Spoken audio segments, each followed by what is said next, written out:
안녕하세요. 반도바이 성형외과 오창현 원장입니다.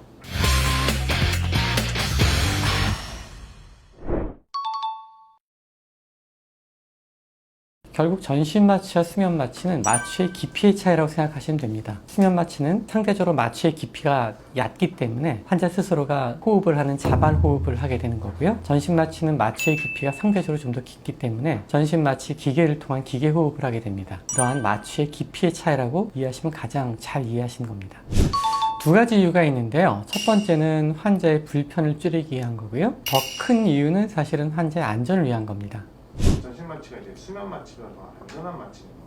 일단은 말씀드린 대로 환자의 불편을 최소화한다는 마취 자체가 사실은 안전한 마취에 속하는데, 그 이유가 뭐냐면 환자가 수술 중에 통증을 느끼거나 불편감을 느낄 때에는 환자의 혈압이 변동되게 됩니다. 근데 수술 중에 혈압이 올라가게 되면은 출혈량이 늘기 때문에 환자의 수술의 안전에 첫 번째 영향을 미치게 되고요. 두 번째는 안면유각 수술이라는 것이 얼굴의 가장 단단한 골격인 뼈를 수술하는 그러한 수술이기 때문에 수술한 기구와 뼈 사이 마찰에 의해서 열이 발생하게 됩니다. 그래서 적절히 식염수를 이용하여서 그런 열을 식혀주면서 수술을 하게 되는데, 이 수술할 때 사용된 식염수가 자칫 잘못하면 환자의 기도로 넘어갈 수가 있습니다. 그렇다면 환자의 기도에 식염수가 들어가서 흡인성 폐렴을 유발할 수 있기 때문에, 혹은 그로 인해서 호흡에 문제가 발생될 수 있기 때문에 안면유각 수술 시 수면 마취는 사실 굉장히 이례적인 일이 아니고서는 사용하지 않는 방법입니다.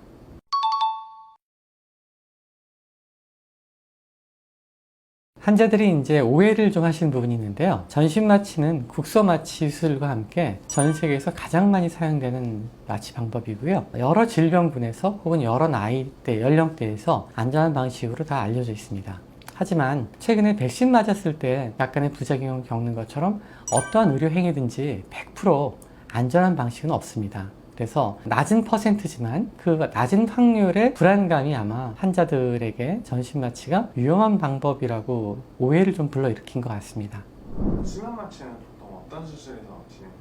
수면 마취는 앞서 말씀드린 대로 전신 마취에 비해서 마취의 깊이가 좀 얕기 때문에요. 수술 과정에서 환자에게 자극이 좀 적은 수술에 주로 사용됩니다. 물론 자극이 적은 수술이 수술의 범위가 굉장히 좁다라면 국소 마취를 해서 수술하겠죠. 쉽게 말하는 쌍꺼풀 수술이나 코수술 같은 경우. 그렇다면 범위가 좀 넓을 때 환자에게 주는 자극이 좀 적은 수술들은 수면 마취가 가능한 거죠. 반대로 안면유각 수술은 범위가 그렇게 넓은 수술은 아니지만 환자에게 주는 자극이 좀 크기 때문에 전신 마취를 선호하는 거고요. 전신 마취로 인한 부작용들도 있을까요? 앞서 말씀드린 대로 모든 의약품은 아주 낮은 확률이지만 부작용의 빈도가 분명히 있습니다. 전신 마취 같은 경우 기도 삭감 과정에서 치아 손상이라든지 인후 부에 불편감을 좀 더 많이 만드는 경우라면 그건 아마 마취과 전문의 선생님들의 기술적인 완성도 혹은 숙련도에 달린 거라고 볼 수 있고요. 아무리 숙련된 의사가 마취를 시행한다 하더라도 예상치 못한 고열이 발생되거나 아주 낮은 빈도의 부작용이 일어나는 사례가 보고되는 바는 있습니다. 하지만 그것이 확률적으로는 대략 10만 분의 1 정도의 굉장히 미미한 확률이기 때문에 그것 때문에 미리 겁을 먹으실 필요 없을 것 같습니다. 수면 마취로 인한 부작용 중에 가장 흔하게 그리고 가장 문제를 많이 일으키는 것은 수면 마취의 깊이가 일정하지 않다는 것이죠. 따라서 의사가 수면 마취된 상태에서 자체 실수하게 되면은 환자가 숨을 잘 못 쉬게 되겠죠. 이 시간이 굉장히 짧아요. 3분 정도만 숨을 못 쉬어도 굉장히 우리 몸에는 돌이킬 수 없는 일들이 일어나기 시작하고요. 5분 이상 숨을 못 쉬게 된다면 99% 확률로 뇌에 문제를 일으키게 됩니다. 그래서 보통 마취 선생님 없이 혼자서 수면 마취를 하고 혼자서 수술을 하다 보면 의사 수술에 집중하면 그 3분, 5분이 굉장히 빨리 지나가거든요. 수면 마취에만 신경 쓰고 있다면 수술 또한 제대로 될 리가 없겠죠. 따라서 수면 마취는 제일 큰 문제가 환자의 호흡 관리가 굉장히 까다롭고 어렵다는 겁니다. 전신 마취는 항상 마취과가 상주하고 있는 거예요? 마취과가 상주하고 있는 병원이라면 전신 마취는 물론 수면 마취도 당연히 마취 선생님이 진행을 하게 되고요. 이건 너무나 상식적인 얘기입니다.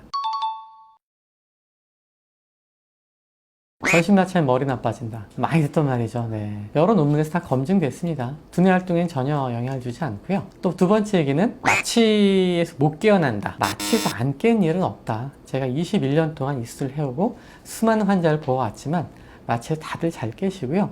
수술이 끝나서 마취를 깨어야 할 때에는 아무리 길어도 10분, 15분 정도 이내에는 마취에서 다 깨게 됩니다.